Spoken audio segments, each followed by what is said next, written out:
నేను మీ తుమ్మ అప్పలరాజు ద్వారా మన విశాఖపట్నంలో జిల్లా పరిషత్ మీటింగ్లో అరకు నియోజకవర్గం ఎమ్మెల్యే గారు కనీసం శంకుస్థాపనలకి కూడా మమ్మల్ని పిలట్లేదు, మాకు తెలియపరచకుండా అధికారులు శంకుస్థాపన చేస్తున్నారని చెప్పేసి జిల్లా పరిషత్లో గలమెత్తారు.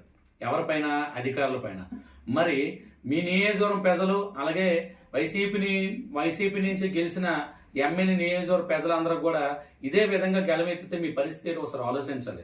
ఎందుకు ఈ మాట చెప్తున్నానంటే, మీరు ప్రభుత్వం ఇచ్చిన జీతాలు తీసుకుంటున్నారు, ప్రభుత్వం ఇచ్చిన అలవెన్స్లు కానీ ప్రభుత్వం నుండి వస్తున్న అన్ని బెనిఫిట్స్ కూడా మీరు పొందుతూ ఈరోజు మీ నియోజకవర్గ ప్రజలు ఎవరైతే ఓటు వేసి మిమ్మల్ని గెలిపించారో ఆ నియోజకవర్గ ప్రజలు ఏ విధమైన ఇబ్బందులు పడుతున్నారో అసెంబ్లీలోకి వెళ్ళి మాట్లాడి ఆ సమస్యలు మీరు గలమెత్తలేనప్పుడు మీరు అధికారులు ప్రశ్నించే హక్కు మీకు లేదని మేము భావిస్తున్నాం. మీకు ఒక విషయం చెప్పాలి, ఏదైతే మీ శిలాపాలకంలో ఆ పేరు ఉందో లేదో మీరు చూడండి. మీ శిలాపాలకంలో స్థానిక ఎమ్మెల్యే పేరు కానీ ప్రజాప్రతినిధులతో ఎవరైతే గెలిచారో వాళ్ళ పేర్లు లేనప్పుడు మీరు ప్రశ్నించాలి. మమ్మల్ని అధికారులు పిలట్లేదని చెప్పేసి ఒకరు పిలిచిన దానికే మీరు అసెంబ్లీలోకి వెళ్ళట్లేదు. మీరు అసెంబ్లీలోకి వెళ్ళట్లేదు కాబట్టి మీరు పిలిచినా రారేమో అని చెప్పేసి ఉద్దేశంతో ఆ మాత్రం అధికారులు అనుకోవచ్చు కదా, అధికారులు ఆ విధంగా పిల్లలేదు అనుకోవచ్చు కదా. ఒకళ్ళు అధికారులు మిమ్మల్ని పిలిచి కూడా పిల్లలేదని మీరు అక్కడ చెప్పొచ్చు కదా. కాబట్టి ఇప్పటికే మీరు చెప్తుంది ఏంటంటే, మీ 11 మంది ఎమ్మెల్యేలు ఎవరైతే ఉన్నారో అసెంబ్లీలోకి వెళ్ళి గ్యారంటీ ప్రజల సమస్యలు తెలియపరచండి. ఇంకో విషయం చెప్పాలి, మీకు గత ప్రభుత్వం లాగా ఈ ప్రభుత్వం చేయట్లేదు.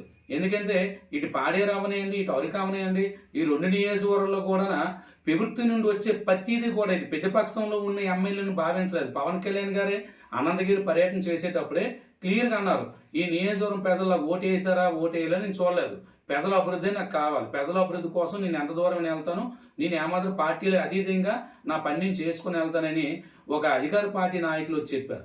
ఎందుకు ఇవన్నీ చెప్తున్నానంటే, మీరు కూడా అర్థం చేసుకోవాలి, ఓటు వేసి గెలిపించేటప్పుడు ఆ ప్రజల కోసం అసెంబ్లీలోకి వెళ్ళి మాట్లాడండి. అసెంబ్లీకి వెళ్ళి మాట్లాడేటప్పుడే మీరు ఎవరినైనా ప్రశ్నించే హక్కు మీకు ఉంటుందని చెప్పేసి నేను జనసేన నాయకుడిగా తుమ్మ అప్పలరాజు ద్వారా మేము వేడుకుంటున్నాను. ఏదైనా ఒకసారి మాట్లాడేటప్పుడు మనం ఏం తప్పు చేస్తామో అది తెలుసుకొని అది తప్పో రైటో ఆలోచించుకొని మాట్లాడితే బాగుంటుంది.